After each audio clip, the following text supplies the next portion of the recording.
Hello everyone, आज हम आपको अपनी इस वीडियो में बताएंगे जनरल साइंस सामान्य विज्ञान से संबंधित जितने भी प्रश्न हैं घटना चक्र की बुक में दिए गए हैं। ये आप लोगों के लिए इम्पॉर्टेंट भी है। आप लोग अगर इसे कर लेंगे तो उस जो मैंने सामान्य विज्ञान का बताया, आपको थ्योरी बताई है, उसके साथ साथ ये कर लेंगे तो आपका काफ़ी कुछ कवर हो जाएगा। इसके साथ साथ हम आपको जो यूपी ट्रिपल एससी के प्रीवियस ईयर के क्वेश्चन पेपर हैं उनको भी हल कराएंगे, हर एक सब्जेक्ट वाइज कराएंगे, जिससे आपका उसमें क्या हो सके, एग्ज़ाम में आप अच्छा प्रदर्शन कर सके। आप लोग धैर्य बना के रखिएगा, वीडियो को लास्ट तक देखिए, जिससे आप लोगों को अगर एक बार देख लेंगे तो आप लोगों को ही फ़ायदा होगा। अगर आप लोग जैसे आप लोग पीडीएफ के लिए डिमांड कर रहे हैं, पीडीएफ हम अवेलेबल करवा देंगे, लेकिन आपको जितने देर में आप पीडीएफ पढ़ेंगे मोबाइल से उतनी देर में आप उस वीडियो को कम से कम 2 से 3 बार देख लेंगे। कैसे देख लेंगे? आप स्पीड फास्ट कीजिए, आपको बस देखते जाना, सुनते जाना, समझते जाना, बस इतना ही करना है।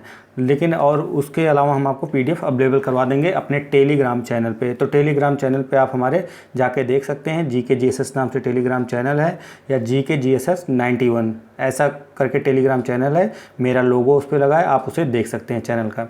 तो चलिए शुरू करते हैं इस वीडियो को। सबसे पहला प्रश्न है, माप की इकाइयों की सीजीएस प्रणाली को निम्नलिखित में से क्या परिभाषा है? कह रहा कि जो सीजीएस प्रणाली है उसकी क्या परिभाषा है। तो सीजीएस प्रणाली जो आपकी होती है वो सेंटीमीटर ग्राम सेकंड, सीजीएस प्रणाली में सेंटीमीटर ग्राम प्रति सेकंड होता है। भौतिक राशियों के मापन के लिए 4 पद्धतियां अपनाई गई हैं, इसकी व्याख्या भी हम करते चलेंगे।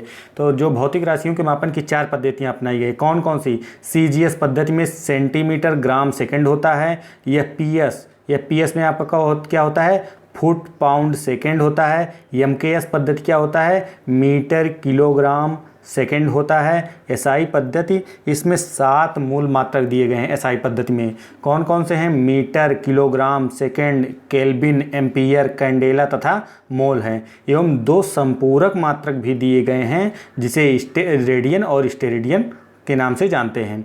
अगला प्रश्न है, निम्नलिखित में से किस स्थान पर गुरुत्वाकर्षण बल सबसे अधिक होता है? तो गुरुत्वाकर्षण बल जो है, ध्रुवों पर सबसे ज़्यादा गुरुत्वाकर्षण बल लगता है। इसकी हम परिभाषा देख लेते हैं। तो किसी वस्तु का द्रव्यमान एक स्थिर राशि है, जबकि भार जो है पृथ्वी पर वस्तु स्थिति के अनुसार परिवर्तित होता रहता है। तो द्रव्यमान एक स्थिर राशि होती है, लेकिन भार जो है पृथ्वी पर वस्तु स्थिति के अनुसार परिवर्तित होता रहता है। पृथ्वी के ध्रुवों पर वस्तु का भार अधिकतम तथा विषुवत रेखा पर न्यूनतम होता है। भार में यह परिवर्तन पृथ्वी की आकृति तथा पृथ्वी के अपने अक्ष पे घूर्णन के परिणाम स्वरूप ऐसा होता है।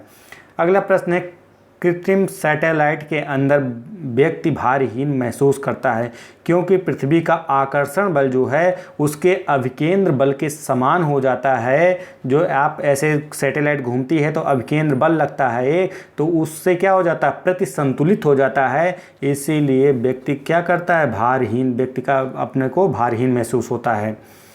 अगला इसमें जो दिया गया है वही दिया गया है। फिर अगला प्रश्न है, एक ऊष्माक्षेपी प्रतिक्रिया क्या होती है? ऊष्माक्षेपी प्रतिक्रिया वह होती है जिसमें ऊष्मा का विमोचन होता है, मतलब जिससे ऊष्मा निकलती है, ऊष्मा का विमोचन होता है, वही ऊष्माक्षेपी प्रक्रिया होती है। तो इसमें डिफाइन इन्होंने किया है, ऊष्माक्षेपी अभिक्रिया में ऊष्मा निकलती है जिससे अभिकर्मक या विलयन गर्म हो जाता है। जैसे सोडियम हाइड्रोक्साइड या कास्टिक सोडा को जल में डालने पर ऊष्मा निकलती है। जब आप लोग जो सोडियम क्या होता है, आपका सोडियम हाइड्रोक्साइड होता है NaOH या कास्टिक सोडा, उसको जब जल में डालते हैं तो धुआं टाइप में निकलता है और गर्म हो जाता है पानी, वही होता है ऊष्माक्षेपी क्रिया उस समय होती है, जिससे इसका जलीय विलयन अपक्रिया के दौरान गर्म हो जाता है। अगला प्रश्न है, रेफ्रिजरेटर खाद्य पदार्थों को खराब होने से बचाते हैं। क्यों बचाते हैं? क्योंकि इनके न्यून तापमान पर जीवाणु एवं फफूंदी जो है वो निष्क्रिय हो जाते हैं, इसीलिए खाद्य पदार्थ खराब नहीं होते हैं। रेफ्रिजरेटर के न्यून तापमान पर जीवाणु और फफूंदी जो है निष्क्रिय हो जाते हैं, जिसके कारण खाद्य पदार्थ अधिक समय तक सुरक्षित रखे जा सकते हैं।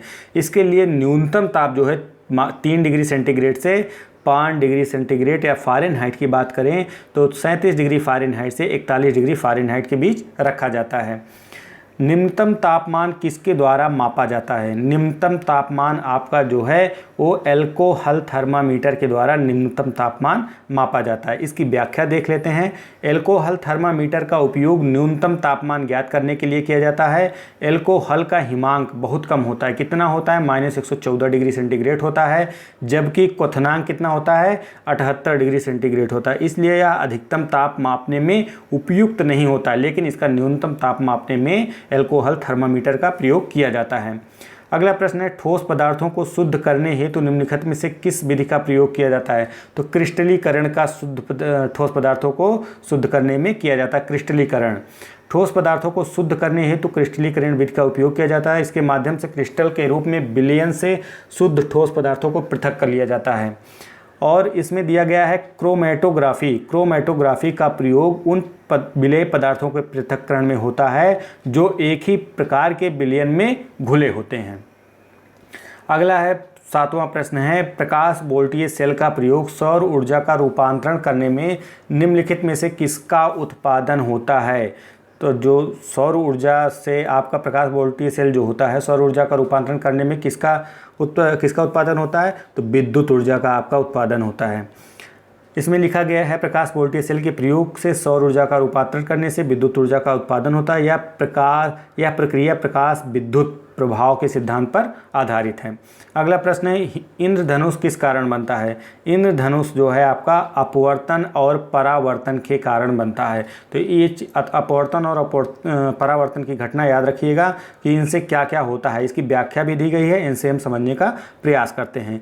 इंद्रधनुष बनने का कारण परावर्तन, पूर्ण आंतरिक परावर्तन तथा अपवर्तन है। इंद्रधनुष हमेशा सूर्य के विपरीत दिशा में दिखाई देता है और प्रातः या पश्चिम में एवं सायंकाल में पूर्व दिशा में दिखाई देता है। इंद्रधनुष दो प्रकार का होता है, प्राथमिक इंद्रधनुष एवं द्वितीयक इंद्रधनुष।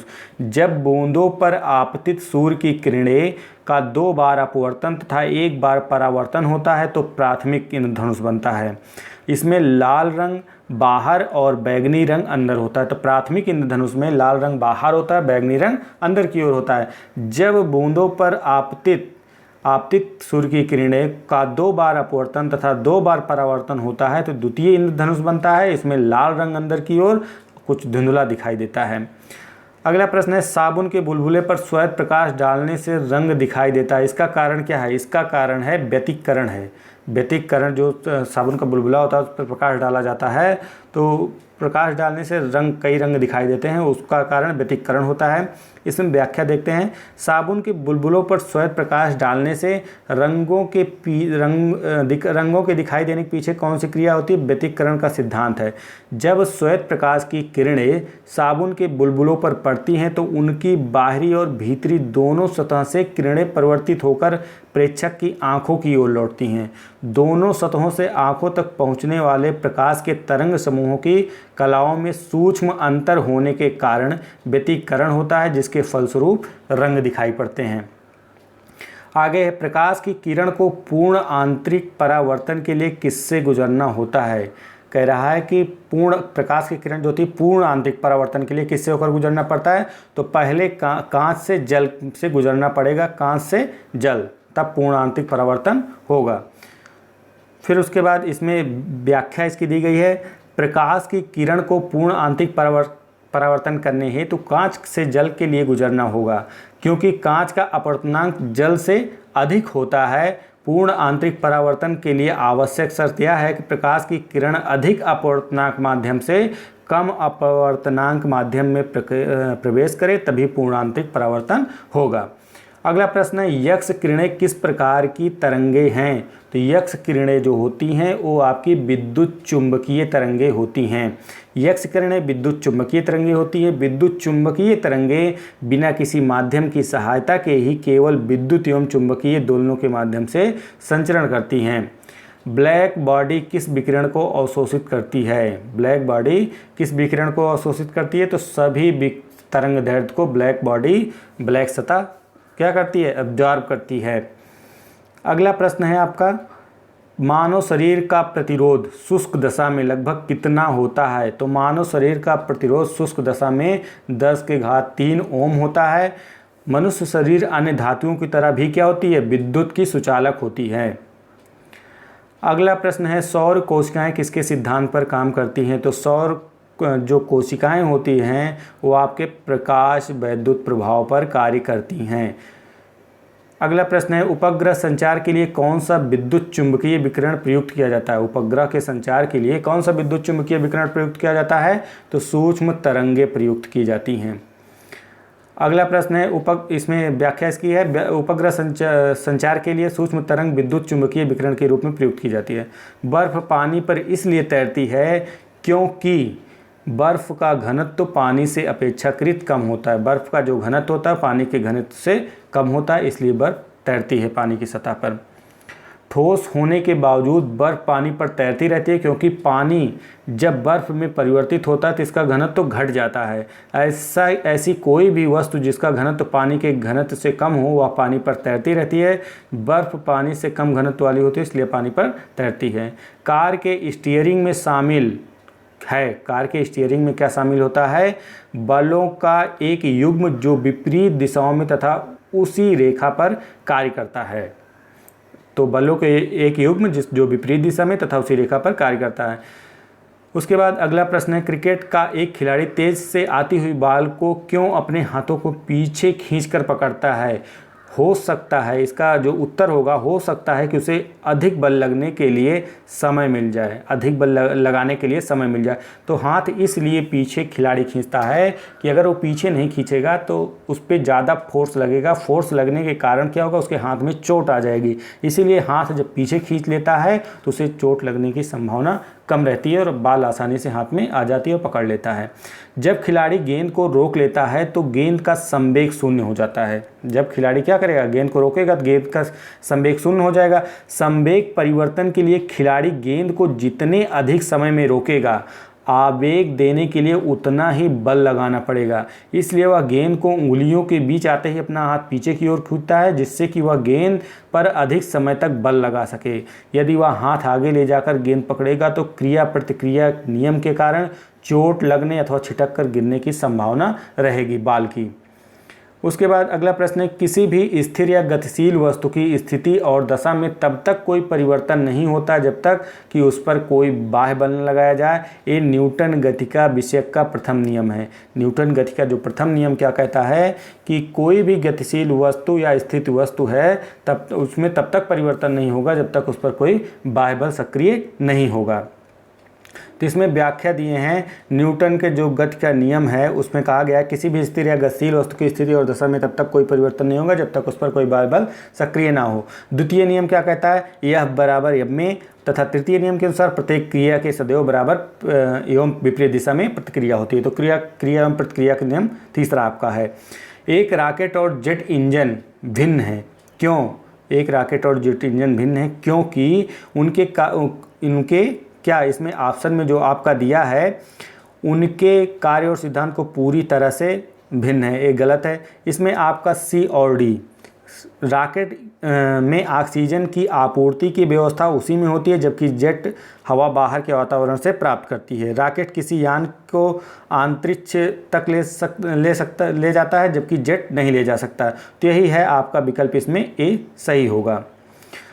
इसमें आपकी व्याख्या दी गई है रॉकेट तथा जेट में मुख्य अंतर यह है कि रॉकेट में ईंधन को जलाने के लिए अंदर ही ऑक्सीजन की सप्लाई विद्यमान होती है जबकि जेट प्लेन में ईंधन कैरोलीन पैराफिन होता है जिसे जलाने के लिए वायुमंडल से ऑक्सीजन प्राप्त करनी होती है। यही कारण है कि जेट को अधिक ऊंचाई तक नहीं ले जाया जा सकता जबकि रॉकेट किसी यान को अंतरिक्ष तक ले जाया जा सकता है। एक समतल दर्पण द्वारा परावर्तित प्रकाश एक वास्तविक प्रतिबिंब का रूप ले सकता है, किसी भी परिस्थिति में नहीं। इसका उत्तर है किसी भी परिस्थिति में नहीं। एक समतल दर्पण जो है द्वारा उसके परावर्तित प्रकाश का वास्तविक प्रतिबिंब रूप नहीं ले सकता, किसी भी परिस्थिति में नहीं। तो इसकी व्याख्या दी गई है। इसकी व्याख्या में कहा गया है समतल दर्पण द्वारा बना हुआ प्रतिबिंब वस्तु के बराबर दर्पण से उतना ही पीछे पार्श्व परिवर्तित सीधा और आभासी होता है। इससे बना प्रतिबिंब कभी भी वास्तविक नहीं होता है। आभासी प्रतिबिंब को पर्दे पर नहीं प्राप्त किया जा सकता है। अगला प्रश्न है 22 नंबर। प्रकाश में ध्रुवण की घटना से यह सिद्ध होता है कि प्रकाश तरंगें अनुप्रस्थ होती हैं। जो प्रकाश का ध्रुवण की घटना होती है उससे सिद्ध होता है कि प्रकाश तरंगें अनुप्रस्थ होती हैं। प्रकाश में ध्रुवण की घटना से यह सिद्ध होता है कि प्रकाश तरंगें अनुप्रस्थ होती हैं। ध्रुवण की परिघटना केवल प्रकाश में ही होती है, ध्वनि में नहीं होती है। ऐसा इसलिए क्योंकि प्रकाश तरंगें अनुप्रस्थ होती हैं जबकि ध्वनि तरंगें अनुदैर्ध्य होती हैं। वैज्ञानिक फ्रेनल ने यह प्रमाणित किया कि प्रकाश की तरंगें अनुदैर्ध्य नहीं वरन अनुप्रस्थ होती हैं। एक विद्युत परिपथ में एक फ्यूज तार का प्रयोग किया जाता है। क्यों किया जाता है? कह रहा है कि एक विद्युत परिपथ में एक फ्यूज तार का प्रयोग क्यों किया जाता है? तो इसलिए किया जाता है कि सर्किट में प्रवाहित होने वाली अधिक विद्युत को रोकने के लिए ऐसा किया जाता है। अधिक विद्युत प्रवाहित होने पे वो शॉर्ट सर्किट हो जाएगा और विद्युत प्रवाह रुक जाता है जब ज़्यादा तेज बिजली आ जाए, तो ऐसा इसलिए किया जाता है। एक विद्युत परिपथ में एक फ्यूज तार का प्रयोग सर्किट में प्रवाहित होने वाले अधिक विद्युत को रोकने हेतु किया जाता है। परिपथ में अधिक विद्युत प्रवाहित होने की स्थिति में उत्पन्न खतरे से बचने के लिए फ्यूज का इस्तेमाल किया जाता है। सामान्यतः विद्युत फ्यूज तार तांबा, टिन और शीशे के मिश्रण से बनाया जाता है। किससे? तांबा, टिन और शीशे के मिश्रण से बनाया जाता है। इसका गलनांक तांबे की तुलना में कम होता है। फ्यूज तार एक निश्चित क्षमता की मोटाई का लिया जाता है जिससे आसानी से गल के टूट जाए। अगर ज़्यादा विद्युत ज़्यादा तेज हो जाए तो ऐसा किया जाता है इसलिए। अब इसमें कह रहा है कि निम्नलिखित को सही जोड़ी बनाओ, तो आपको इसमें का सही जोड़ी बनाना है इन चीज़ों का। तो इसमें आपका जो कह रहा है कि आप इसकी सही जोड़ी बनाइए, तो इसमें खोज दिया गया है कि किसने खोज की थी। तो रेडियम की खोज आप लोग जानते होंगे। रेडियम की खोज किसने की थी? मैडम क्यूरी ने की थी। उसके बाद पीरियोडिक टेबल की किसने की थी? मेंडलीफ ने की थी। मेंडलीफ की आवर्त सारणी आपने नाम सुना होगा। क्वांटम सिद्धांत मैक्स प्लैंक। क्वांटम सिद्धांत के कौन है? Max Planck. और एक्स किरणों की WC रोएंटजन। ठीक है, तो इस तरह से आप ये सुमेलित होगा। इसमें आप मुझे सुमेलित करके बताने की जरूरत नहीं, मैंने आपको बता दिया कौन किसकी खोज की थी, आप लोग देख लीजिएगा। इसमें सुमेलित करके बता दिया गया रेडियम की मैडम क्यूरी, पीरियोडिक टेबल की मेंडलीफ, क्वांटम सिद्धांत मैक्स प्लैंक, एक्स किरणों की WC रोएंटजन। फिर उसके बाद है वर्षा की बूंदें गोलाकार ही क्यों होती हैं? वर्षा की बूंदें गोलाकार इसलिए होती है पृष्ठ तनाव के कारण वर्षा की बूंदें गोलाकार होती हैं। इसमें इसकी व्याख्या दी गई है कि किसी भी द्रव के सतह पर एक तनाव बल कार्य करता है जिसे द्रव का पृष्ठ तनाव कहते हैं। इस तनाव के कारण द्रव के सतह का क्षेत्रफल कम होता है। गोलाकार वस्तु की सतह का क्षेत्रफल सभी आकार के क्षेत्रफल से कम होता है, इसलिए पृष्ठ तनाव के कारण वर्षा की बूंदें गोलाकार हो जाती हैं। द्रव का ताप बढ़ने पर पृष्ठ तनाव कम हो जाता है। किसी कंप्यूटर में निम्नलिखित में से कौन सा एक ऑपरेटिंग सिस्टम नहीं है? तो ऑपरेटिंग सिस्टम कौन सा नहीं है? आपका पेंटियम नहीं है। बाकी विंडो, MS-DOS, यूनिक्स, ये सब क्या है? ऑपरेटिंग सिस्टम है। Window, Unix, MS-DOS computing operating system है, जबकि पेंटियम जो है कंप्यूटर प्रोसेसर का नाम है।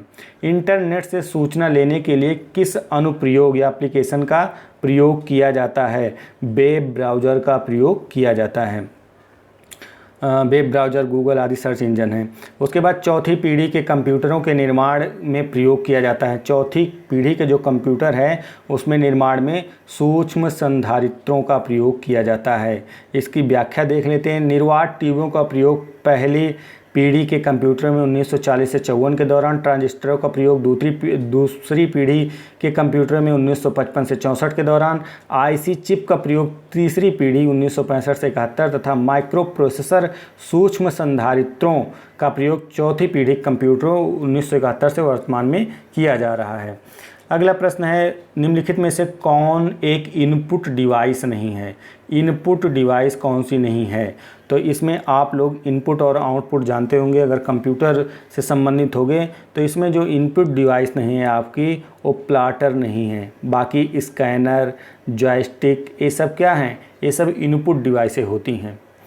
इसकी व्याख्या देख लेते हैं। व्याख्या इसमें नहीं दी गई है। अगला प्रश्न है निम्नलिखित में से किस क्षेत्र का उस क्षेत्र का नाम बताएं जो कंप्यूटर को टेलीफोन लाइन से जोड़ती है? तो कंप्यूटर को टेलीफोन लाइन से जोड़ने के लिए मॉडेम क्या होता है? आपका मॉडेम होता है। मॉडेम एक युक्ति है जिसे इंटरनेट सर्फिंग के लिए प्रयोग किया जाता है। 35 नंबर प्रश्न है, कंप्यूटर तकनीक की 5वीं पीढ़ी किस पर आधारित है? तो 5वीं जो पीढ़ी है वो ultra large scale integration ULSI micro processor पर आधारित है। कंप्यूटर तकनीक की 5वीं पीढ़ी ultra large scale integration ULSI micro processor पर आधारित है। यह पीढ़ी हार्डवेयर और कृत्रिम बुद्धि सॉफ्टवेयर के समानांतर प्रोसेसिंग पर आधारित है। अगला प्रश्न है, निम्न में से कौन सी शॉर्टकट की विंडोज टास्क मैनेजर खोलने के लिए इस्तेमाल की जाती है? तो Ctrl+Shift+ESC के साथ की जाती है। एक कंप्यूटर में फाइल, फोल्डर आदि के चित्रात्मक निरूपण को कहा जाता है आइकॉन। उसके बाद एक कंप्यूटर में फाइल, फोल्डर आदि के चित्रात्मक निरूपण को आइकॉन कहा जाता है। आइकॉन एक छोटी सी तस्वीर होती है जो किसी प्रोग्राम, फाइल या फोल्डर का प्रतिनिधित्व करती है। इसमें शामिल इमेज विभिन्न आकार के कलर डेप्थ की होती है। 38 नंबर प्रश्न है, किस प्रकार का virus Word, Excel, PowerPoint और अन्य डेटा फाइलों को संक्रमित करता है? तो मैक्रो वायरस जो है इन सबको संक्रमित करता है। इसकी व्याख्या में दिया गया है, macro virus Microsoft Word, Excel, PowerPoint और अन्य डेटा फाइलों को संक्रमित करता है। यह एक प्रकार का वायरस होता है जो मैक्रो भाषा में लिखा जाता है। अगला प्रश्न है, बैंकों में चेकों को संसाधित करने के लिए बैंक निम्नलिखित में से कौन सी निविष्ट तकनीक का प्रयोग करती है? तो MICR का प्रयोग करती है। बैंक क्या करती है? MICR तकनीक का प्रयोग करती है। बैंक में चेकों को संसाधित करने के लिए MICR magnetic ink card reader का प्रयोग किया जाता है। OCR ऑप्टिकल करेक्टर रिकॉग्नाइजेशन का उपयोग हस्तलिखित या टाइप किए हुए पाठ को कंप्यूटर पढ़ने योग्य बनाने के लिए किया जाता है। OMR ऑप्टिकल मार्क रिकॉग्नाइजेशन का उपयोग सर्वेक्षण जैसे दस्तावेजों में मानव चिन्हित डेटा का पता लगाने में होता है। और पिक्सेल्स का संबंध चित्र से है। केंद्रीय प्रक्रमण इकाई CPU और मुख्य स्मृति के बीच एक बफर के रूप में कार्य करती है। कैश स्मृति केंद्रीय प्रक्रमण इकाई CPU और मुख्य स्मृति RAM के बीच बफर का कार्य करती है। यहाँ बार बार प्रयोग में आने वाले डाटा और निर्देशों को संग्रहित किया जाता है। कैश स्मृति की गति तीव्र होने के कारण प्रोसेसर की गति की तीव्रता में वृद्धि होती है। फिर उसके बाद है क्रॉलिंग, इंडेक्सिंग और रैंकिंग शब्द किससे संबंधित है? तो धोखाधड़ी, खोजी इंजन, इसमें जो है आपकी क्रॉलिंग, इंडेक्सिंग, रैंकिंग किससे संबंधित है? आपकी खोजी इंजन, सर्च इंजन से संबंधित है। क्रॉलिंग, इंडेक्सिंग और रैंकिंग जो है तीनों सर्च इंजन है, प्राथमिक कार्य हैं इनके। अगला प्रश्न है, निम्नलिखित में से किस टोपोलॉजी में सभी संजाल संधियां व्यक्तिगत रूप से एक केंद्रीय स्विच, हब या कंप्यूटर से जुड़ी होती हैं जो संदेशों पर पारित करने के लिए संचरण के लिए केंद्रीय बिंदु के रूप में कार्य करती हैं? तो स्टार टोपोलॉजी आपका है। इसमें स्टार टोपोलॉजी में सभी संजाल संधियां व्यक्तिगत रूप से एक केंद्रीय कंप्यूटर से जुड़े होते हैं, जबकि बस टोपोलॉजी में सभी नोड्स एक ही केबल से जुड़े होते हैं, तथा लिंक टोपोलॉजी में प्रत्येक नेटवर्क डिवाइस दो या अन्य से एक वृत्त में जुड़े होते हैं। अगला प्रश्न है आपका 43 नंबर, परिधीय उपकरण कार्य क्षमता जोड़ने के लिए कंप्यूटर सिस्टम से कनेक्ट होते हैं। निम्नलिखित में से कौन सा परिधीय उपकरण नहीं है? तो मदरबोर्ड आपका जो है वो परिधीय उपकरण नहीं है। इनपुट और आउटपुट युक्तियों के साथ एक परिधीय उपकरण होता है, कहा जाता है, क्योंकि एक मुख्य कंप्यूटर के चारों ओर घेरे रहते हैं। माउस, स्कैनर, मुद्रक आदि परिधीय उपकरण के अंतर्गत शामिल किए जाएंगे, जबकि मदरबोर्ड को परिधीय उपकरण के अंतर्गत शामिल नहीं किया जाता है। अब आपका है प्रारंभिक रसायन विज्ञान। तो आपका प्रारंभिक भौतिक विज्ञान में इसमें 33 प्रश्न दिए गए थे। 33 प्रश्न मैंने कंप्लीट करा दिया। और इसके साथ आपको बता दें कि UPSSSC प्रीवियस ईयर के जो क्वेश्चन पेपर में आपके विज्ञान का से संबंधित क्वेश्चन आए होंगे उनको भी कराएंगे, साथ ही साथ जितना टॉपिक रहेगा उसको भी कवर कराने का प्रयास करेंगे। तो गन मेटल किस मिश्र धातु से निर्मित होता है? तो गन मेटल जो है आपका कॉपर, टिन और जिंक से निर्मित होता है। तो विकल्प ये इसमें सही है आपका। इसमें कहा गया कि गन मेटल एक मिश्र धातु है जिसमें 88% कॉपर यानी तांबा, 10% टिन और 2% जिंक होता है। किसी यौगिक को कार्बनिक यौगिक के रूप में वर्गीकृत करने के लिए यौगिक में किस तत्व का विद्यमान होना आवश्यक होता है? तो कार्बन का विद्यमान होना आवश्यक होता है। कौन सी धातु हथेली में पिघल जाती है? गैलियम जो है हाथ में पिघल जाती है। प्रकृति में शुद्ध रूप से नहीं मिलता, लेकिन इसके यौगिक बॉक्साइट और जस्ते के खनिजों में अल्प मात्रा में पाए जाते हैं गैलियम। अग्निशामकों में कौन सी गैस निकलती है? तो कार्बन डाइऑक्साइड अग्निशामकों में निकलती है। कार्बन डाइऑक्साइड गैस निकलती है। सल्फ्यूरिक अम्ल सोडियम कार्बोनेट के साथ अपक्रिया कर CO2 का उत्पादन करता है, जिससे आग बुझाने में मदद करती है। तो कार्बन डाइऑक्साइड गैस का प्रयोग आग बुझाने में भी किया जाता है। चर्म रोग के उपचार में प्रयोग किया जाने वाला रेडियो आइसोटोप है रेडियो फास्फोरस।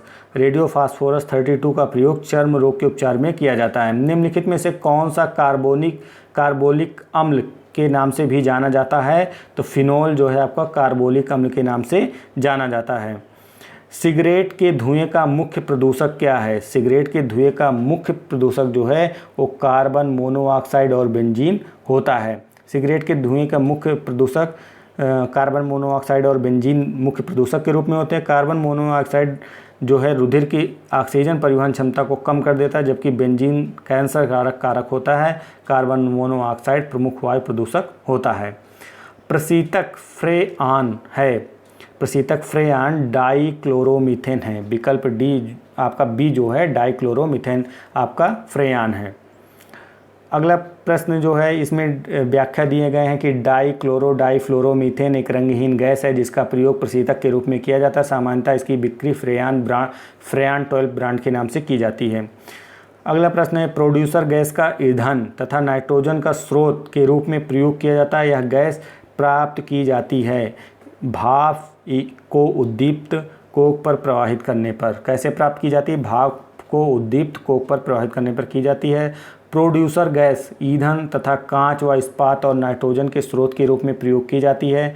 यह गैस भाप को उद्दीप्त कोक पर प्रवाहित कराने पर प्राप्त होती है। प्रोड्यूसर गैस मुख्यतः नाइट्रोजन तथा कार्बन मोनोऑक्साइड गैस का मिश्रण होती है। विखंडन की प्रक्रिया उत्तरदायी होती है। विखंडन की प्रक्रिया एटम बम में ऊर्जा मुक्त करने के लिए उत्तरदायी होती है। एटम बम से ऊर्जा मुक्त करने के लिए नाभिकीय विखंडन की प्रक्रिया उत्तरदायी होती है, जबकि हाइड्रोजन बम में ऊर्जा का निष्कासन नाभिकीय संलयन प्रक्रिया द्वारा होता है। नाभिकीय संलयन प्रक्रिया द्वारा ही सौर ऊर्जा प्राप्त होती है सूर्य को। कठोर जल को सामान्य बनाने के लिए निम्नलिखित में से किस सोडियम यौगिक का प्रयोग किया जाता है? तो कठोर जल को सामान्य बनाने के लिए उसमें सोडियम कार्बोनेट का प्रयोग किया जाता है। वह जल जिसमें साबुन पर्याप्त मात्रा में झाग नहीं देता है कठोर जल कहलाता है। जल की कठोरता भी दो प्रकार की होती है, अस्थायी कठोरता तथा अस्थायी कठोरता। जल में कैल्शियम एवं मैग्नीशियम बाइकार्बोनेटों के घुले होने के कारण होती है, जिसका शोधन जल को उबालकर किया जा सकता है। जब जल में कैल्शियम तथा मैग्नीशियम लवण घुले होते हैं तो इसे जल की अस्थायी कठोरता कहते हैं। अस्थायी कठोरता को दूर करने के लिए जल में सोडियम कार्बोनेट मिलाकर गर्म करते हैं। अगला प्रश्न है प्राकृतिक गैस का मुख्य घटक है। प्राकृतिक गैस का मुख्य घटक जो है मीथेन है। तो प्राकृतिक गैस में मीथेन की मात्रा सर्वाधिक 80% होती है। इनमें अन्य गैसें H2, CO, वाष्प इत्यादि होती हैं। दो ऐसे वाष्पशील द्रवों जिनके क्वथनांकों में बहुत अधिक अंतर नहीं होता है के मिश्रण को पृथक किया जाता है। प्रभाजी आसवन विधि से किया जाता है। प्रभाजी आसवन द्वारा उन मिश्रित द्रवों को पृथक किया जाता है जिनके क्वथनांकों में अंतर बहुत कम होता है। भूगर्भ से निकाले गए कच्चे तेल में से शुद्ध पेट्रोल, डीजल, मिट्टी का तेल आदि इसी विधि से द्वारा पृथक किए जाते हैं। जलीय वायु से विभिन्न गैसें भी इसी विधि से पृथक की जाती हैं। हैलोजन कांच पर प्रहार करती है फ्लोरीन। हैलोजन कांच पर प्रहार करती है फ्लोरीन। फ्लोरीन कांच पर प्रहार करती है, इसलिए हाइड्रोजन फ्लोराइड को कांच की बोतल में नहीं रखते हैं तथा हाइड्रोजन फ्लोराइड का उपयोग कांच की खुदाई अर्थात कांच पर लिखने के लिए किया जाता है। पानी आयनिक लवण का सुविलायक है क्योंकि उसका द्विध्रुव आघूर्ण अधिक होता है। इसकी व्याख्या में कहा गया है कि जल आयनिक लवण का सुविलायक होता है क्योंकि इसका द्विध्रुव आघूर्ण अधिक होने के कारण इसका डाइइलेक्ट्रिक नियतांक बहुत अधिक होता है, जिस कारण वह आयनिक लवण में उपस्थित आयनिक बंधों को कमज़ोर कर देता है, जिससे आयनिक लवण अपने घटकों में टूटने के कारण जल में घुल जाते हैं। निम्नलिखित धातुओं पर विचार कीजिए। इसमें कह रहा है कि इनके घनत्वों का सही अवरोही क्रम में आपको व्यवस्थित करना है। तो देखेंगे इसमें कि प्लेटिनम सबसे ज़्यादा घनत्व जो होता है वो आपके तांबे का होता है। फिर उसके बाद आपका कौन सा सबसे ज़्यादा तांबे का, उसके बाद आपका सीसा का घनत्व होता है, फिर आपका स्वर्ण का होता है, उसके बाद प्लेटिनम का। प्लेटिनम का इसमें सबसे कम घनत्व होता है, इस हिसाब से विकल्प इसमें आपका सही होगा। ताम्र, सीसा, स्वर्ण, प्लेटिनम। प्लेटिनम का क्या होता है, सबसे ज़्यादा इसमें दिया गया है। आरोही क्रम में व्यवस्थित करने के लिए कह रहा है, तो आरोही क्रम में जब व्यवस्थित करने कह रहा है तो सबसे कम तांबे का घनत्व होता है। इसमें घनत्व भी दिया गया है। सर्वाधिक घनत्व किसका होता है, प्लेटिनम का 21.5 होता है, स्वर्ण का आपका 19.3 और तांबे का 8.95, शीशे का होता है 11.34।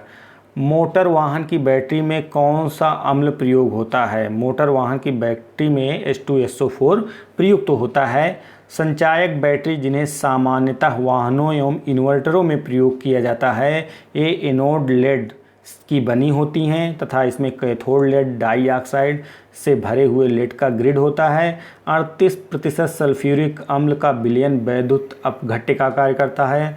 कैथोड एवं एनोड अपक्रियाओं को मिलाकर समग्र सेल अपक्रिया इस प्रकार की होती है जिस प्रकार इसमें दिया गया है। पारद मिश्रण या अमलगम कहलाने के लिए किस मिश्र धातु में निम्नलिखित में से किसका होना आवश्यक है। तो पारे का होना आवश्यक है। जब पारा किसी धातु से मिलकर मिश्र धातु बनाता है तो उसे अमलगम कहते हैं। चांदी के पारद मिश्रण को दांत के छिद्रों में भरा जाता है। अगला प्रश्न आपका है, निम्नलिखित धातुओं में सबसे कम अक्रियाशील कौन सी धातु होती है। तो सबसे कम अक्रियशील आपकी गोल्ड होता है। बाकी सोडियम, पोटेशियम ये बहुत ज़्यादा क्रियाशील होती हैं, लेड भी होती है। किसी धातु की अक्रियाशीलता वस्तुतः संयोजकता कोष को पूर्ण करने की प्रवृत्ति होती है। उपयुक्त विकल्पों में सबसे कम अभिक्रियाशील धातु गोल्ड है, जबकि पोटेशियम सबसे अधिक अभिक्रियाशील धातु होती है। एप्सम का औद्योगिक नाम क्या है। एप्सम का औद्योगिक नाम मैग्नीशियम सल्फेट है। इसका उपयोग जो है विभिन्न चिकित्सा में चिकित्सकों द्वारा आंतरिक एवं बाह्य प्रयोग में किया जाता है। इसे इंग्लिश साल्ट या एप्सम साल्ट के नाम से भी जानते हैं। न्यूट्रॉन एक कण जो परमाणु के नाभिक का अंश होता है की खोज किसने की थी। न्यूट्रॉन की खोज किसने की थी, जेम्स चैडविक ने आपके न्यूट्रॉन की खोज की थी। तो जेम्स चैडविक ने वर्ष 1932 में आवेश रहित कण न्यूट्रॉन की खोज की थी। कुछ आविष्कार और आविष्कारों के नाम यहाँ पर दिए गए हैं, जैसे आपके कैलकुलेटर का आविष्कार किसने किया था, बी पास्कल ने किया था। रेडियो और टेलीग्राफ का मार्कोनी ने किया था। टेलीफोन का ग्राहम बेल ने किया था। डायनामाइट का अल्फ्रेड नोबल ने किया था। परमाणु सिद्धांत का डाल्टन ने किया। जेट इंजन का फ्रैंक व्हिटल ने किया और रडार का अल्बर्ट टेलर ने किया था खोज। अगला प्रश्न है, पर्दे पर उत्तल लेंस द्वारा वस्तु का वास्तविक आकृति बनती है। यदि उत्तल लेंस के ऊपरी भाग को अपारदर्शी कागज से ढक दिया जाए तो छवि पर क्या प्रभाव पड़ेगा। वस्तु की पूर्ण छवि प्राप्त होगी परंतु उसकी तीव्रता जो है वो कम हो जाएगी। इसका उत्तर यही होगा। इसमें इसकी व्याख्या वही दी गई है जो मैंने बताया अभी, जो उत्तर में है। अगला प्रश्न है, प्रकाशीय सूक्ष्मदर्शी में किसके लिए तेल निमज्जन का प्रयोग किया जाता है। किसके लिए तेल निमज्जन का प्रयोग किया जाता है। तो सूक्ष्मदर्शी की विभक्त शक्तियों को बढ़ाने के लिए जो है वो क्या किया जाता है, तेल निमज्जन का प्रयोग किया जाता है आपका। तो इसमें इसकी अगला जो प्रश्न है, ब्लीचिंग पाउडर को बनाने के लिए निम्नलिखित में से किस गैस को शुष्क चूने से गुजारा जाता है। तो ब्लीचिंग पाउडर बनाने के लिए क्लोरीन से, शुष्क चूने को क्लोरीन गैस से गुजारा जाता है। अगला प्रश्न है, उच्च शुद्धता का जर्मेनियम द्वारा प्राप्त किया जाता है। क्षेत्र परिशोधन द्वारा उच्च शुद्धता का जर्मेनियम प्राप्त किया जा सकता है। जर्मेनियम एक दुर्लभ चांदी रंगीन अर्धचालक धातु होती है जिसका उपयोग इंफ्रारेड तकनीक, फाइबर ऑप्टिकल केबल और सौर विद्युत अनुप्रयोगों में किया जाता है। 1920 के दशक के दौरान जर्मेनियम के विद्युत गुणों में अनुसंधान के कारण उच्च शुद्धता वाले एकल क्रिस्टल जर्मेनियम का विकास हुआ। उच्च शुद्धता का जर्मेनियम क्षेत्र परिशोधन द्वारा प्राप्त किया जाता है। अगला प्रश्न है आपका 18 कैरेट में शुद्ध सोना पाया जाता है, 75% शुद्ध सोना पाया जाता है। कैरेट एक शब्द है जिसका उपयोग सोने की शुद्धता की माप करने के लिए किया जाता है। 24 कैरेट सोने का सबसे शुद्ध 100% होता है, जबकि 22 कैरेट का मतलब 22 भाग शुद्ध सोना, मतलब 91.6% शुद्ध तथा शेष 2 अन्य भाग धातु होती है। इस तरह 18 कैरेट सोना का अर्थ है 75% सोना तथा 25% अन्य धातु जैसे कॉपर, सिल्वर आदि होती है।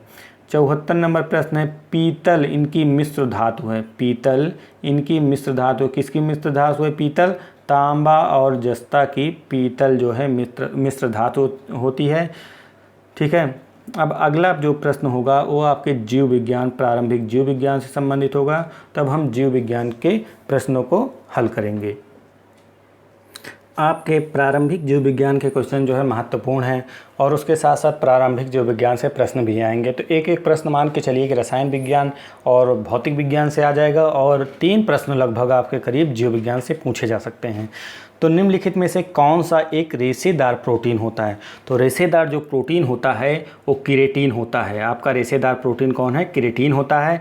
केराटिन एक रेशेदार प्रोटीन है। यह प्रोटीन जो है बाल में, नाखून में, सींगों में, ऊन में इत्यादि में एक केराटिन पाया जाता है। हमारे शरीर में त्वचा की सतह के नीचे मौजूद वसा किसके विरुद्ध अवरोधक का कार्य करती है? तो शरीर के ऊष्मा की क्षति के विरुद्ध अवरोधक का कार्य करती है, याद रखिएगा। एक स्वस्थ मनुष्य के रक्त का औसत मात्रा कितनी होती है? लगभग 5 से 6 लीटर होती है।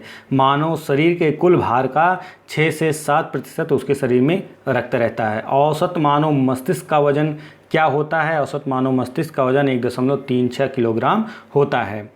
इसमें 3 हिस्से होते हैं, अग्र मस्तिष्क, मध्य मस्तिष्क, पश्चिम मस्तिष्क विभाजित होता है। तीनों के अपने अलग अलग कार्य होते हैं। इसमें दिया गया है, अब सही उत्तर सूची फर्स्ट, सूची सेकंड को आपको सुमेलित करना है। तो इसमें विटामिन B1 जो आपका दिया गया है, विटामिन B1 आपका थायमीन से संबंधित है, इसमें जाएगा थायमीन में। विटामिन B2 जो आपका संबंधित है वो राइबोफ्लेविन, विटामिन B2 जो है आपका राइबोफ्लेविन। विटामिन B6 आपका पायराडॉक्सिन। उसके बाद विटामिन B12 साइनोकोबालमिन। तो आप देखते हैं कि ये जो सुमेलित करने को देते हैं इसमें लगभग कभी कभी पैटर्न फॉलो करता है। जैसे अगर ए वाला अगर 3 में जा रहा है तो बी वाला ये जान लीजिए, श्योर रहिए कि वो 4 में जाएगा। और फिर उसके बाद सी वाला आपका पहले में और डी वाला इसमें। अगर कहीं आप फंसते हो, जैसे नहीं आ रहा, तो इस तरह अगर जा रहा है 1 2 1 पता हो गया तो उसी हिसाब से आप पैटर्न फॉलो करके कर सकते हैं। इसमें आपका फिर अगला प्रश्न है, अगला प्रश्न भी सुमेलित करने को कह रहा है। अगला प्रश्न जो आपका दिया गया है इसमें भी सुमेलित करने को कहा गया है। तो इसमें आपके कुछ प्रश्न मिस हो गए हैं, उसको हम आपको अन्य वीडियो में दे देंगे जब साइंस का आपका प्रीवियस ईयर क्वेश्चन कराएंगे। तो इसमें जो अगला प्रश्न है इसमें सुमेलित करने को दे रहा है कि कौन सा रोग किसके कारण होता है। तो इसमें एनोफिलीज जो मादा मच्छर होता है आपका, उससे कौन सा रोग होता है? उससे आपका मलेरिया रोग होता है। क्यूलेक्स से आपका फाइलोरियासिस आपका होता है। फिर उसके बाद रेत मक्खी जो होती है, रेत मक्खी से काला जार। उसके बाद सीसी मक्खी जो है वो नींद की बीमारी होती है। तो ये बहुत खतरनाक मक्खी होती है जो सीसी मक्खी होती है, दक्षिण अफ्रीका में पाई जाती है। फिर उसके बाद है, फिर सुमेलित करने को दिया गया है एक्वाकल्चर, फ्लोरीकल्चर, सेरीकल्चर और बीटीकल्चर। तो आप लोग को पता होगा बीटीकल्चर अंगूर से, सेरीकल्चर रेशम से, फ्लोरीकल्चर पुष्प से और एक्वाकल्चर जो होता है आपका वो मत्स्य से संबंधित होता है। अब अगला प्रश्न हम देखते हैं। अगला प्रश्न आपका है कारक्यूमिक किससे पृथक किया जाता है? कारक्यूमिक जो है हल्दी से पृथक किया जाता है। कारक्यूमिक हल्दी से पृथक किया जाता है। हल्दी में एंटीबायोटिक और एंटीऑक्सीडेंट के गुण पाए जाते हैं। हल्दी का वानस्पतिक नाम जो होता है करक्यूमा लौंगा है। अगला प्रश्न है क्लोरोफिल पादप क्लोरोफिल, और इसमें सूची फर्स्ट और सूची सेकंड को सुमेलित करने को कह रहा है। तो क्लोरोफिल से आपका क्या होता है, क्लोरोफिल पता होगा प्रकाश संश्लेषण पिगमेंट होता है। उसके बाद आपका है नास्टोक, नास्टोक जो है वो तीसरे संबंधित है डाई एजोट्रॉफ, और वाष्पोत्सर्जन जो है आपका किससे संबंधित है, पादप सतह से पानी की कमी, गेहूं का कीट जो है एक पादप रोग है। तो इस तरह से ये सुमेलित होगा। उसके बाद आपका अगला प्रश्न है 93 नंबर, इसमें कह रहा है कि निम्नलिखित में से कौन जैव निम्नीय नहीं है। जैव निम्नीय कौन नहीं है कि आपको ये बताना है। तो रुई कागज जो है जैव निम्नीय कारक होते हैं, जबकि सीसा जो है जैव निम्नीय नहीं है, अपने आप अपघटित नहीं होता है। ऐसे प्रदूषक जो सूक्ष्म जीव जैसे जीवाणु आदि के द्वारा समय के साथ प्रकृति में सरल हानि रहित तत्वों में विघटित कर दिए जाते हैं, जैव विघटित प्रदूषक या जैव निम्नीय या डिग्रेडेबल कहलाते हैं। जब जैसे एग्जाम्पल में दिया गया है रुई, कागज, घरेलू अपशिष्ट, मलमूत्र आदि। सीसा, लोहा, प्लास्टिक आदि पदार्थ बायोडिग्रेडेबल नहीं होते हैं, अर्थात ये जीवाणुओं द्वारा आसानी से विघटित नहीं होते हैं। अगला प्रश्न है ग्रीन हाउस गैसों यथा नाइट्रस ऑक्साइड तथा मीथेन पैदा करने की सबसे अधिक संभावना निम्नलिखित में से किस जीव से की जा सकती है। तो जीवाणु से आपका किया जा सकता है, इसमें विकल्प आपका सी सही होगा।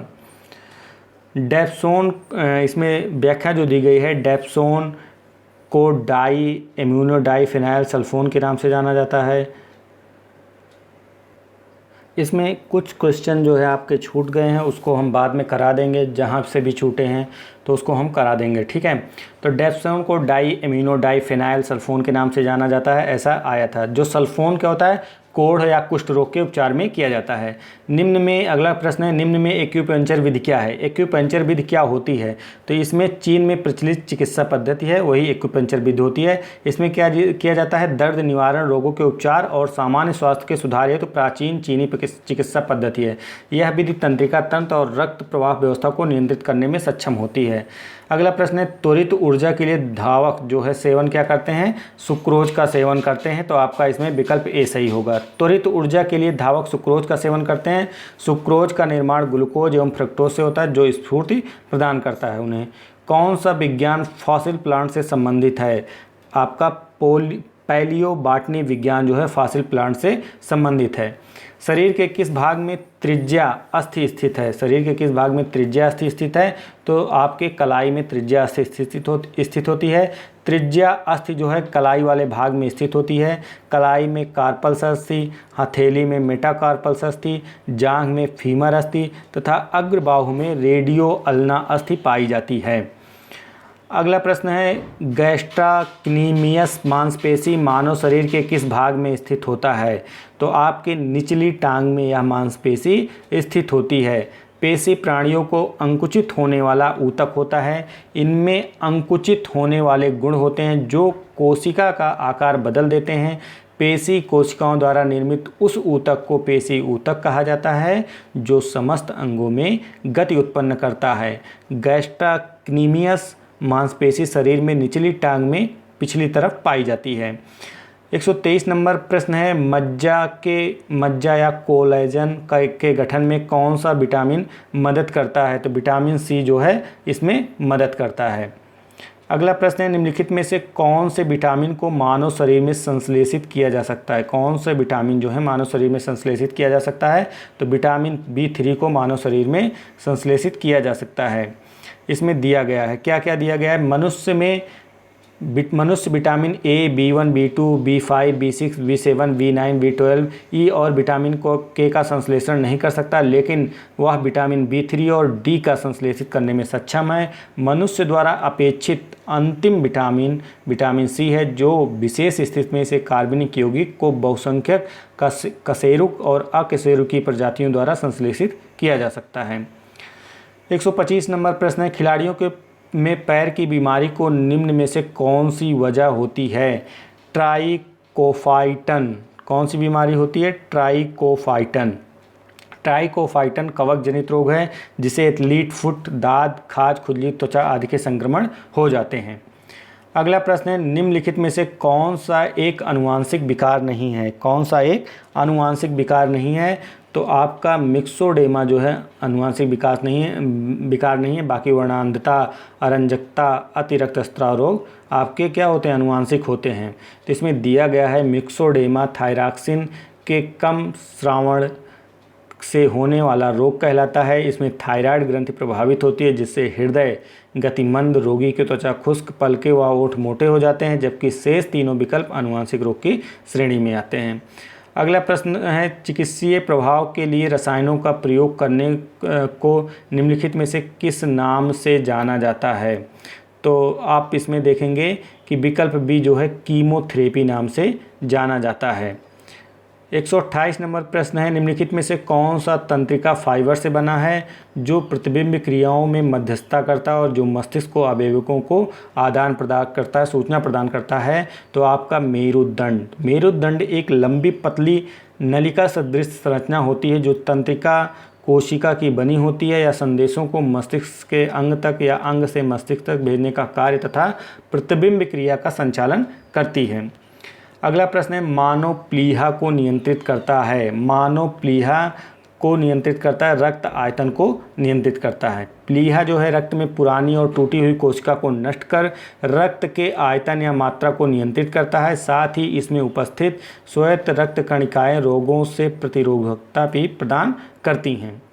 अगला प्रश्न है, मूत्र का असामान्य घटक है। मूत्र का असामान्य घटक एल्ब्यूमिन होता है। विकल्प सी इसमें सही है। इसकी व्याख्या अगर देखें तो मूत्र हल्का अम्लीय, इसका पीएच मान 6 होता है तथा यूरोक्रोम की उपस्थिति के कारण हल्का पीला होता है। मूत्र में 95% जल, लगभग 9.3 ग्राम प्रति लीटर, यूरिया 1.87 ग्राम प्रति लीटर, क्लोराइड 1.17 ग्राम प्रति लीटर, सोडियम आदि इसकी मात्रा दी गई है। एल्ब्यूमिन जो है मूत्र का असामान्य घटक होता है। वसा में घुलनशील विटामिन कौन सा नहीं है? तो वसा में घुलनशील विटामिन जो है विटामिन बी और सी जो है वसा में नहीं घुलता। इसकी व्याख्या अगर हम देखें तो विटामिन जटिल कार्बनिक यौगिक होते हैं। ये शरीर के उपापचयी क्रियाओं में भाग लेते हैं। इनकी कमी शरीर में विभिन्न प्रकार के अपूर्णता वाले रोग हो जाते हैं। इन्हें 2 वर्गों में बांटा गया है। जल में घुलनशील विटामिन जो है बी और सी होते हैं तथा वसा में घुलनशील विटामिन ए, डी, ई के होते हैं। फिर इसमें अगला प्रश्न है, में प्रचुर मात्रा में विटामिन, खनिज, beta carotene, vitamin C, folate, iron, magnesium, carotenoid, phytochemical और प्रतिऑक्सी कारक पाए जाते हैं। तो वह ऐसा जिसमें इतने सारे गुण पाए जाते हैं, विटामिन पाए जाते हैं, गहरे हरे रंग की पत्तेदार साग होते हैं जिसमें सारे के सारे विटामिन पाए जाते हैं आपके। अगला प्रश्न है, भ्रूण के किस चरण में शरीर के सभी अंगों की पहचान की जा सकती है? तो भ्रूण के फीटस चरण में सभी अंगों की पहचान की जा सकती है।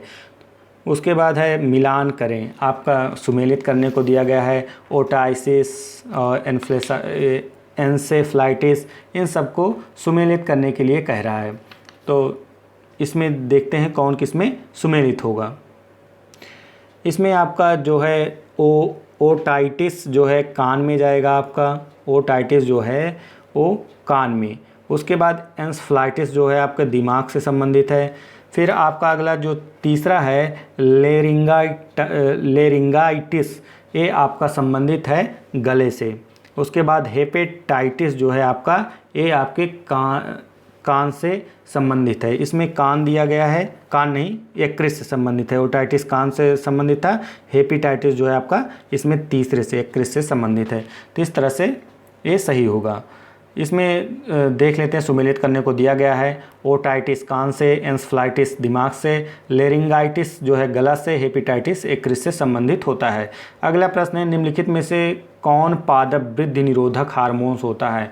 पादप वृद्धि निरोधक हार्मोन्स होते हैं एबिसिसिक अम्ल होता है। विकल्प ए सही है। एबिसिसिक अम्ल तथा एथिलीन पादप वृद्धि निरोधक हार्मोन्स होते हैं, जबकि ऑक्सिन, जिब्रेलिन्स तथा साइटोकाइन्स वृद्धि वर्धक हार्मोन्स होते हैं। अगला प्रश्न है, मानव शरीर में पाई जाने वाली सबसे छोटी अंतःस्रावी ग्रंथि है। तो सबसे छोटी अंतःस्रावी जो ग्रंथि होती है पीयूष ग्रंथि होती है, इसे मास्टर ग्रंथि भी कहते हैं, मास्टर ग्रंथि के नाम से भी जाना जाता है।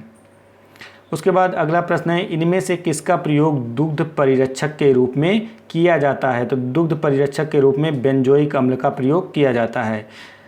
दुग्ध परिरक्षक के रूप में बेंजोइक अम्ल का प्रयोग किया जाता है। बेंजोइक अम्ल, फार्मलिन तथा सैलिसिलिक अम्ल का प्रयोग किया जाता है। ऑक्सीटोसिन दूध श्रावण के लिए हेतु आवश्यक हार्मोन है। पिक्रिक अम्ल जो है परीक्षण से दूध लैक्टोज का रंग परीक्षण किया जाता है।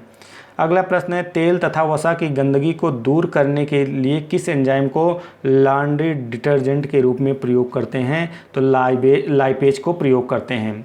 जैव उत्प्रेरक के रूप में एंजाइम्स औद्योगिक जैव प्रौद्योगिकी के प्रमुख आधार हैं। लॉन्ड्री डिटर्जेंट के रूप में जैव उत्प्रेरक के रूप में अनेक एंजाइमों का प्रयोग किया जाता है, जैसे तेलों एवं वसाओं की गंदगी हटाने के लिए लाइपेज का, प्रोटीन के दागों को हटाने के लिए किसका, प्रोटीनेज का, स्टार्च के दागों को हटाने के लिए एमाइलेज का प्रयोग किया जाता है। अगला प्रश्न है, मांसपेशी तथा अस्थि को जोड़ने को क्या कहा जाता है। मांसपेशी तथा अस्थि को जोड़ने को टेंडन कहा जाता है। मांसपेशी एवं अस्थि जोड़ने को टेंडन कहा जाता है, जबकि अस्थि से अस्थि जोड़ने वाले को लिगामेंट्स कहते हैं। मज्जा गुहा लंबी एवं मोटी अस्थियों के बीच में पाई जाती है। अस्थि मज्जा गुहा में पाया जाने वाला एक तरल पदार्थ होता है। अगला प्रश्न है, निम्नलिखित तथ्यों में कौन सा सत्य नहीं है। तो इसमें दिया गया है एंटीबॉडीज़ को एग्लूटिनिन्स भी कहते हैं। तो इसमें सत्य नहीं है पूछ रहा है, तो सत्य आपका कौन सा नहीं है। एंटीबॉडीज़ आरबीसी में संश्लेषित गामा ग्लोब्यूलिन प्रोटीन के रूपांतरण के फलस्वरूप संश्लेषित होता है, ये आपका गलत है। बाकी आपके सही हैं। कौन कौन से सही है। एंटीबॉडीज़ को एग्लूटिनिन्स भी कहते हैं। एंटीबॉडीज़ रुधिर, प्लाज्मा या सीरम में पाया जाता है। एंटीबॉडीज़ शुद्ध प्रोटीन के रूप में होते हैं। एंटीबॉडी WBC में संश्लेषित गामा ग्लोब्यूलिन प्रोटीन के रूपांतरण के फलस्वरूप संश्लेषित होता है। अन्य विकल्पों में तथ्य सही है। ठीक, वही कहा गया है। निम्नलिखित फेफड़ों के बारे में क्या सत्य नहीं है। तो फेफड़ों के बारे में क्या सत्य नहीं है। फेफड़े तक शुद्ध रक्त फुफ्फुस धमनी द्वारा पहुंचाया जाता है, एक गलत है। बाकी सभी सत्य हैं। क्या क्या सत्य हैं। फेफड़ों तक अशुद्ध रक्त फुफ्फुस धमनी द्वारा पहुंचाया जाता है। फेफड़ों द्वारा शुद्ध किया गया रक्त फुफ्फुस शिरा द्वारा हृदय के बाएं अलिंद में पहुंचाया जाता है। फेफड़ा वक्ष गुहा में पाया जाता है। विकल्प बी आपका इसमें गलत था। तो ये आपके संबंधित थे साइंस से संबंधित कुछ प्रश्न, और कुछ जो छूट गए हैं उसका अन्य वीडियो के माध्यम से हम आपको दे देंगे, जिसमें हम UP SSC के प्रीवियस ईयर के साइंस के क्वेश्चन कराएंगे। तो फ्रेंड्स, हमारे इस वीडियो में बस इतना ही। धन्यवाद।